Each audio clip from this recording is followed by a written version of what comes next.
Welcome to the Explainer.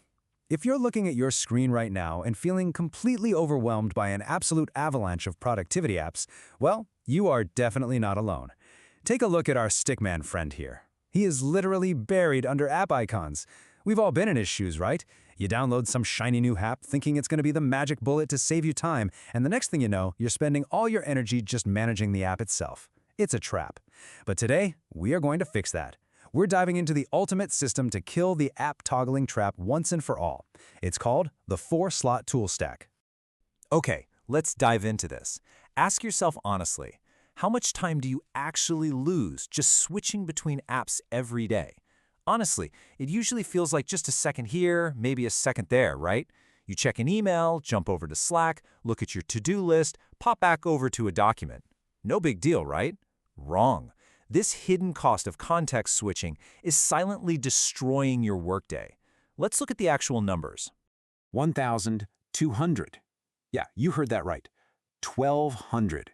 That is the number of times the average knowledge worker toggles between different applications every single day. Just picture our stickman frantically clicking back and forth 1,200 times before he even gets to log off for dinner. Honestly, it's exhausting just to think about.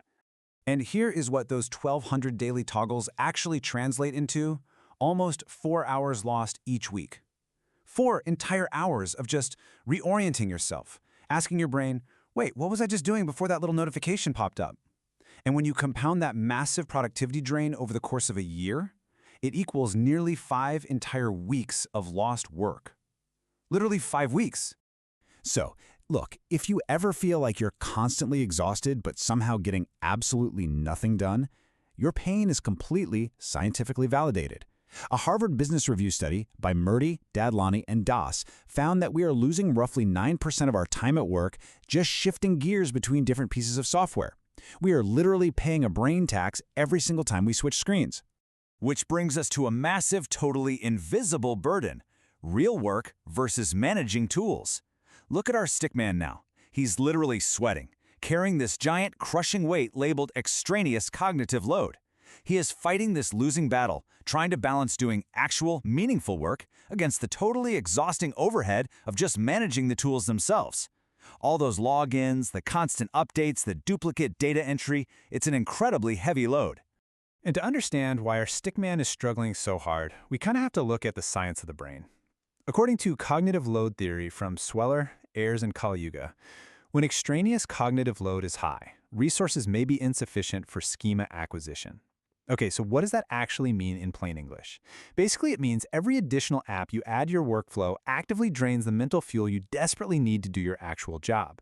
You're burning all your brain power just managing the system rather than executing the work.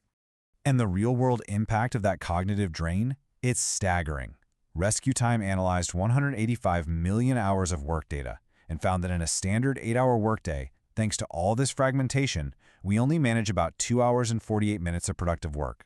The rest of the day, over 5 hours are completely swallowed up by app toggling and distractions. With numbers like that, it's really no wonder that a catalog work guy study of 3,000 workers found exactly this sentiment. 43% of workers explicitly say they spend way too much time switching apps. When your information gets scattered across way too many tools, it inevitably leads to costly, super frustrating errors. You know the drill. You forget to reply to a message because it was on a different platform, or you miss a deadline because the task was logged in the completely wrong app. So how do we fix this? Enter Section 1, the 4-slot tool stack. Let's build that minimal viable stack. Now, what's really interesting about this slide is that there are only 4 categories your minimal viable tool stack will ever actually need: capture, organize, execute, and review. That's the whole shebang. Most productivity problems, and definitely most of that extraneous cognitive load we just talked about, come from having gaps or overlaps in these exact 4 slots. Let's look at slot 1, capture. This is where new tasks, ideas, and information enter your system with absolutely zero friction.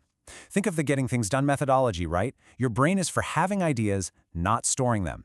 Capture is just about getting things out of your head as fast as humanly possible. It could be a single tool like Apple Notes, a quick voice memo, or even just your email inbox. The absolute key here is low friction. Moving on to slot 2, we have organize. This is the place where structure actually happens. Once an idea is captured, it needs a home. Think of your task managers or note apps that tell you exactly where to find things later on. A task manager tells you what to do next, while a wiki or a note app tells you what you've learned. Basically, this slot creates the entire architecture of your workflow. Slot 3 is execute. This is where you sit down and do the actual work, totally locked in and completely distraction-free. This slot involves time blocking your calendar, using focus timers like the Pomodoro technique, or maybe firing up some website blockers. It's all about shutting out the noise of the world and staying entirely on task. And finally, we wrap up the framework with slot 4, review. This is exactly where you reflect on your completed work, tweak your systems, and plan ahead for tomorrow. Whether you're looking at time tracking dashboards like Rescue Time or just checking off a daily habit tracker, reviewing helps you understand what was actually accomplished and, more importantly, keeps you honest about your progress. Now, listen closely, because if you take only one thing away from this entire explainer, let it be this core mantra. One tool per slot, no overlap, no exceptions. I'm going to say it again. Having 2 tools for the exact same slot is an absolute productivity death sentence. And this brilliantly illustrates exactly why overlap is so dangerous. If you have a minimal stack, your work just flows smoothly. But if you are using, say, Notion and Asana for the organized slot, you are suddenly duplicating work, cross-referencing lists, and creating massive chaos for yourself. You end up spending way more time trying to sync the tools than you do actually doing the work. Let's get into Section 2, building your minimal stack and resetting those tools. Let's move to this and see how it builds. We're going to create a seamless workflow with a quick 5-minute integration audit. First up, list your 3 to 5 core tools. Next, check for native integrations, like do they naturally talk to each other straight out of the box? If not, can a simple automation connect them? But here is the critical, absolutely non-negotiable rule. If you need more than 2 automations just to make a tool work with your stack, that tool does not fit. You just need to drop it. Which brings us to the central takeaway of our explainer today. The single most productive tool decision you will ever make is deciding which tools to delete. It's true, the best productivity tool isn't the one with the flashiest features or the most 5-star reviews online. It's the one that simply disappears seamlessly into your workflow, getting out of your way so you can just do your job. So as we wrap things up, I want to leave you with this final provocative question. Which app will you delete today? Seriously, take a hard look at your phone or your computer right now. Find the overlap, slay that context switching monster, and take back your 5 weeks of lost time. Let me know in the comments which app is officially getting the axe. Thanks so much for joining me on this explainer, and here's to a much simpler, highly focused workday.